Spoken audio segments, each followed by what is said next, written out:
बेंगलुरु में कांग्रेस के मुस्लिम लेजिस्लेचर्स का खुसूसी प्रेस कॉन्फ्रेंस। इस प्रेस कॉन्फ्रेंस में मुस्लिम लीडर ने खुलकर शिमोगा और हिजाब के ताल्लुक से बोला। इन्होंने कहा कि हिजाब का इशू गैर जरूरी तौर पर उठाया गया है और बीजेपी इस हिजाब के इशू का इस्तेमाल कर रही है, इंतखाबात के चलते नफरत फैलाने का काम कर रही है। इन्होंने सीधे बीजेपी पर इल्जाम लगाया और साथ ही साथ शिमोगा का जो फसाद है उस पर भी मुस्लिम लीडरान ने ईश्वरप्पा पर इल्जाम लगाया। उन्होंने कहा कि ईश्वरप्पा ने लगातार फिरका वाराना बयानबाजी की, जिसकी वजह से दंगे भड़के। इसके जिम्मेदार ईश्वरप्पा हैं, ईश्वरप्पा पर कार्रवाई की जानी चाहिए। इस मौके पर कांग्रेस के एमएलए बीजेड जमीर अहमद खान मौजूद थे, साथ ही साथ सीनियर एमएलसी नसीर अहमद साहब थे और साथ ही साथ एमएलए हारिस, रिजवान अरशद और कांग्रेस माइनॉरिटी सेल के सदर अब्दुल जब्बार भी मौजूद थे। आइए जानते हैं क्या कह रहे हैं लीडर। सवेरे जो फसाद होने का कारण ये जो एकाएकी जो हमारे जो मिनिस्टर जो कर्नाटका स्टेट के जो मिनिस्टर है ईश्वरप्पा के स्टेटमेंट के बाद अभी पुलिस का इंक्वायरी चल रही है, पुलिस कार्रवाई कर रही है। उसके अंदर कार्रवाई से पहले ये स्टेटमेंट देते हैं कि ये मर्डर जो हुआ हर्षा का ये मुसलमान करा करके, वो स्टेटमेंट देने के बाद जो है वो फसाद होता है, पत्थरबाजी होती है, जो भी नुकसान होता है वो स्टेटमेंट के बाद। अगर ईश्वरप्पा वो स्टेटमेंट नहीं देता तो पत्थरबाजी नहीं होती थी। अभी ईश्वरप्पा के स्टेटमेंट के देने के बाद वो पत्थरबाजी हुई। उससे पहले हमारे जैसे नसीर साहब बताए, हमारे मुरुगन जो एडीजीपी जो उधर शिमोगा के हैं, उन्होंने खुद प्रेस मीट करके एक सोशल मीडिया के अंदर आया है। 2 आदमी इसके अंदर हम लोग ने अरेस्ट किया है, एक सुरेश करके और एक कैसा की गौड़ा करके। कितने बजे है? 10 बजे स्टेटमेंट देते हैं, बराबर। ये अगर ईश्वरप्पा ही नहीं देता इतना बड़ा फसाद नहीं होता था। तो हमारा क्या है इंटेंशन, आप हाल ही के अंदर देखे होंगे सोशल मीडिया के अंदर यही हर्षा का TV9 के अंदर एक स्टेटमेंट आया हुआ है। मैं इसके पहले मैं बजरंग दल में था, हिंदू संगठन में था, मैं छोड़ दिया, 3 साल रहा उधर में, 3-4 साल रहा। उनके माहौल देख के, जो उनके गलत काम देख के वो मैं जब बजरंग दल भी छोड़ दिया, हिंदू संगठन भी मैं छोड़ दिया। मगर ये लोग मुसलमान के ऊपर जो साजिश कर रहे हैं, जो मुसलमान के ऊपर जो जुल्म करने का ठान रहे हैं, वो देख के मैं छोड़ दिया करके। उसकी एक माँ का भी बीच में एक 10 दिन पहले एक स्टेटमेंट आता है, वीडियो मेरे पास है, आपको मैं भेजता हूँ। हमारे चंद हिंदू संगठन के मेरे बेटे को मारने की साजिश कर रहे हैं कई के लिए। ये जो हिंदू बजरंग दल के अंदर था, हिंदू संगठन के अंदर था, ये एक्टिव था, ये इनका जो था अंदर का भंडवाल ये खुलासा करने लगा, पब्लिक के अंदर ओपन खोलने लगा है। उस वजह से मेरे बेटे को 10 लाख की सुपारी देके मारने की जद्दोजहद कोशिश कर रही करके उनका भी स्टेटमेंट है। वो होता है अभी 144 सेक्शन के अंदर प्रोसेशन जाता है, आप लोग सब जानते हैं, यानी पूरा इलीगल कानून नहीं है। यानी ईश्वरप्पा डायरेक्ट प्रोसेशन के साथ भी जाता है, एक मिनिस्टर होते हुए। उसका मुआवजा मेरे ख्याल से ईश्वरप्पा ही देना चाहिए। वो मिनिस्टर है, मिनिस्टर मतलब गवर्नमेंट होता है, is a responsibility person. Minister मतलब क्या है, वो गवर्नमेंट होती है। उसके स्टेटमेंट के बाद ही गलाटा हुआ, जब तक गलाटा नहीं हुआ था तो उसका मुआवजा कौन देना चाहिए? ईश्वरप्पा ही देना चाहिए ना। नहीं, हम लोग जो भी हालात है स्टेट पर और हिजाब को लेकर, उसके बाद वो हर्षा जो मर्डर हुआ शिमोगा में उसको लेकर, ये सब चीज़ को लेकर हमें आप लोगों से गुफ्तगू करने के लिए हम बैठे हैं। तो जिस हालात पर है ये पूरा साजिश है। जो भी शिमोगा में हुआ, उसके बाद क्या क्या हुआ, जो अटैक हुए हमारे लोगों का दुकान और जो सब प्रॉपर्टीज़ डैमेज करे, और गवर्नमेंट भी इसके बारे में कुछ भी बात नहीं करे, बहुत साइलेंट बैठे हैं। या तो एस्टिमेट कराना डैमेज का, या तो कुछ क्या तो भी एक बात करके कुछ संधान करने का तो कोशिश करना चाहिए। अभी तक कुछ हुआ नहीं।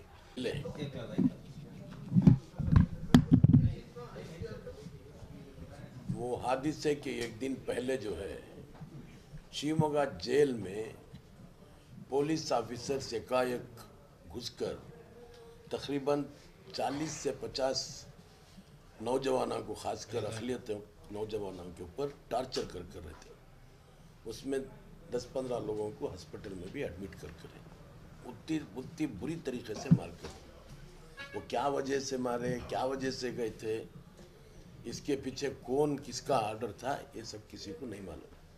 दूसरे दिन ये इंसिडेंट होता है। तीसरे दिन एक बहुत बड़ा पुलिस ऑफिसर कर्नाटक का मुरुगन साहब, पहले वहाँ के एसपी भी थे और शिमोगा के चप्पा जानता है आदमी उन्हें।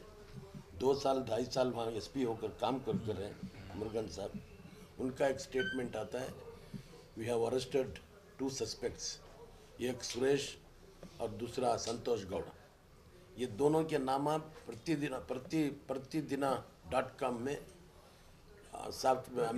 प्रतिध्वनि अपीयर होता है। वो होने के बाद चंद घंटों के बाद वो खत्म नए नाम आते। तो ये जो है इसके पीछे कौन है? अब आप हुकूमत, होम मिनिस्टर का स्टेटमेंट आता है और माधुस्वामी लॉ मिनिस्टर का स्टेटमेंट आता है, हमारी पुलिस बहुत कॉम्पिटेंट है, हमारी पुलिस के ज़रिए से इंक्वायरी होगा बोलते। अब छोटे इंसिडेंट को आप सीबीआई की इंक्वायरी बोलते। जेवर जीवन अली का इंसिडेंट सिर्फ 2 घंटे का इंसिडेंट था, उससे तो आप सीबीआई का भी इंक्वायरी कराए, आप एनआईए का भी कराए। तो यहाँ पर इतना बड़ा इंसिडेंट, यहाँ पर क्यों नहीं आप सीबीआई की इंक्वायरी कराते, क्यों नहीं आप एनआईए की इंक्वायरी कराते? तो 144 सेक्शन रहने के बावजूद प्रोसिक्यूशन को कौन इजाज़त दिए? 144 सेक्शन का मतलब क्या है? 4 आदमी से ज़्यादा लोग जम नहीं सकते। तो मार्चरी के पास 2000 आदमी जमने के वास्ते कौन इजाज़त दिए? और वहाँ से प्रोसिक्यूशन निकालने के वास्ते कौन इजाज़त दिए?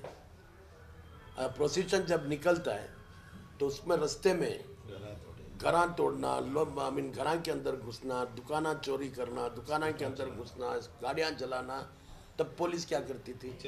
अच्छा, जो मार्चरी मैगन हॉस्पिटल से प्रोसिक्यूशन निकला, main road that BH road बोलकर आमिर खान रोड बोलती है उसे, आमिर अहमद सर्कल, वहाँ से जो रोड से निकला तो वो रोड में सब CCTV है। किसके पास तलवार थे, किसके पास कोयते थे, किसके पास डंडे थे, वो सब टीवी में भी बता कर रहे, टीवी में भी सब वीडियो है आपके पास, ड्रोन कैमरा है आपके पास, कि वो लोगों को अरेस्ट नहीं कर रहे। पहली बात तो चाहे वो किसी भी मज़हब का हो, चाहे वो किसी भी ज़ात का हो, जो भी हो, हम सब मिलकर इसकी मजम्मत करते हैं और ये खुले तौर पर कहते हैं कि जो लड़के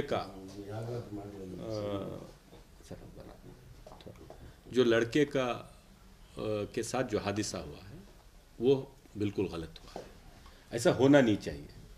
ये दूसरा, रियासत कर्नाटक में चंद सालों से एक नया ट्रेंड शुरू हुआ है। जब भी इलेक्शन करीब आते हैं तो चंद नौजवानों के मर्डर होते हैं, चाहे वो संघ परिवार के हो, चाहे वो दूसरे लोग हो, कोई भी हो, इनके मर्डर होते हैं और इन मर्डर पर सियासत भी होती है। और इस सियासत का फ़ायदा किसको होता है ये सबको मालूम है। हमेशा से जब भी ऐसे मर्डर्स हुए हैं इसका फ़ायदा सीधे सीधे बीजेपी को हुआ है। तो ऐसे क्यों हो रहा है, वो एक सवाल पैदा होता है। और पिछले इलेक्शन में भी जब कांग्रेस की हुकूमत थी तब बीजेपी ने एक फहरिस्त लाई थी कि 23 लोगों का हिंदू एक्टिविस्ट का मर्डर हुआ है। जब उसमें गौर से देखा गया तो चंद लोगों का उसमें सुसाइड था और चंद लोग, 3-4 लोग मैंगलोर में, दक्षिण कन्नड़ा में बजरंग दल वाले बजरंग दल को मारे हुए थे।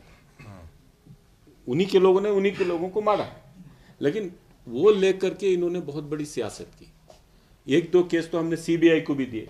सीबीआई तो आज मोदी साहब के कंट्रोल में है, वहाँ से भी नतीजा आया कि नहीं, ये कुछ और वजह से हुआ है। लेकिन आज जो इस हालात में मर्डर हुआ है, हर्षा बोलकर जो नौजवान है, आज ये मर्डर होना और वापस बीजेपी के लीडरान उस लड़के के घर जाना, शिमोगा शहर में जाना और वहाँ पे भी यह ऐलान करना कि इस मुल्क में अक्सरियत ख़तरे में है, इस मुल्क में